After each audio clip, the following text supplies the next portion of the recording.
There are two ways to generate a stick frame, one of which was the automatic. We saw that in a previous video. The other one is manual. In here, you will have all the levels available in the current project file. The refresh button will refresh all the levels if you made any changes. Copy floor will see that you can create one floor manually, and you can copy that to many levels. You can specify. Check will check all. Uncheck all will uncheck all. You have the column, then you have the beam, brace, and here's you can copy sticks to a different location. For columns, you have the option to create columns for certain levels or all the levels, or you can create a stick column using a specific height, will not follow the levels elevations. And here you can create another stick column based on another column with an angle between them. So let's say you want to create a column for the first 4 levels.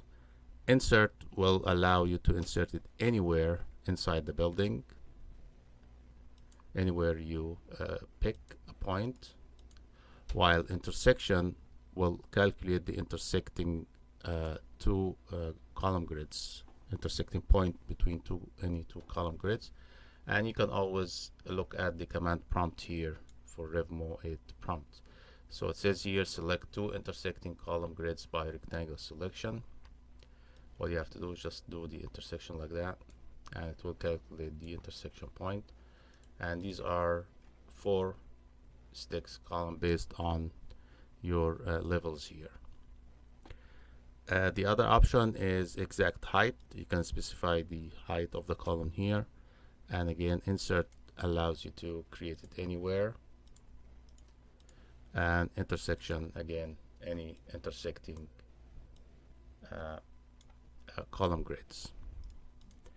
For the column reference, let's say you want to create a column here, and this column height you cannot you need to calculate it. You only know the angle between the other stick column. So you specify, let's say it's 30 degrees, and you create it here. Select 2 intersecting column grids. Let's say you want a column is here, and then select a reference stick column by rectangle selection. This is my reference stick column. Now you can see it calculated the height of this stick column. Select grids allows you to, let's undo all of these so we can see the difference. I'm just doing undo. And select the grids based on the checked levels here.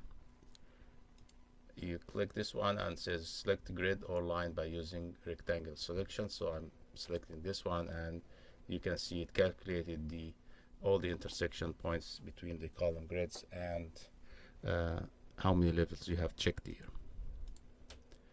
So let's say let's create another 2 columns here so we can create the beams. So we go to beams. This is cantilever. You can extend any beam. This is the beam. You select 2 columns or select grids. So you select 2 columns, you create a beam at the top of these 2 columns. And you can see here, if you don't check, let's undo this, and let's not check these, and try it first without checked any. So now you can see it here, it calculated the top point of the 2 columns. If you want to offset it, so you can say you want to go one end, this is the first column you select, the offset, it can be negative or positive, and this is the second one. So based on your selection, it will offset it. So you can see here it went down 1 foot. Then you have the select grid. So I will check these again, 3 or 4 levels. You can check all of them. Select the grid. Let's do this one. Now there are intersection with the grids. So this is if you want to create beams as continuous beams. If you're generating, let's say, concrete building. If you're doing steel, then you wanna make the intersections. So if I say yes, then now you can see each one is individually. If not, this whole thing will be one beam. Okay, so select the grid. 2 points is the same thing as a column, but allow you to pick any 2 points in space. Let's create another two columns somewhere here, and let's create the arc beam. So here you can specify the radius, and again you can always read this. So here it tells you select here and there, and it generates an arc. If you want an extension to the arc, and specify maybe 0.5 inches, then you will see a different prompt here. Pick points here, so you pick this point, and you pick a this point, and again you need to click again, and you can do an extension if you would like to extend. The cantilever here, you can say I want an extended, let's do, we haven't done the reference. We've done the reference before, so let's do it again so we can see. Let's undo. So let's do let's create one here with 10 feet, and okay, create. So I have here, and then I can, let's put this to 0. In this case, we can use the 2 points. So you can see here, pick first point on a frame stick. So I pick at this top, second point, this top, so it can generate a slope beam. And here the cantilever 1 foot, and you can see the here pick point on a stick. So you go here with close to the end point you want to extend it, and here that allows you to do that. So let's see how we can use this stick frame in modeling. So let's load some elements, and here I can do framing. Let's try this one and use stick. Let's try it again. Okay, so here pick a point on a stick frame. So it generated, you can see here it has intersect by default.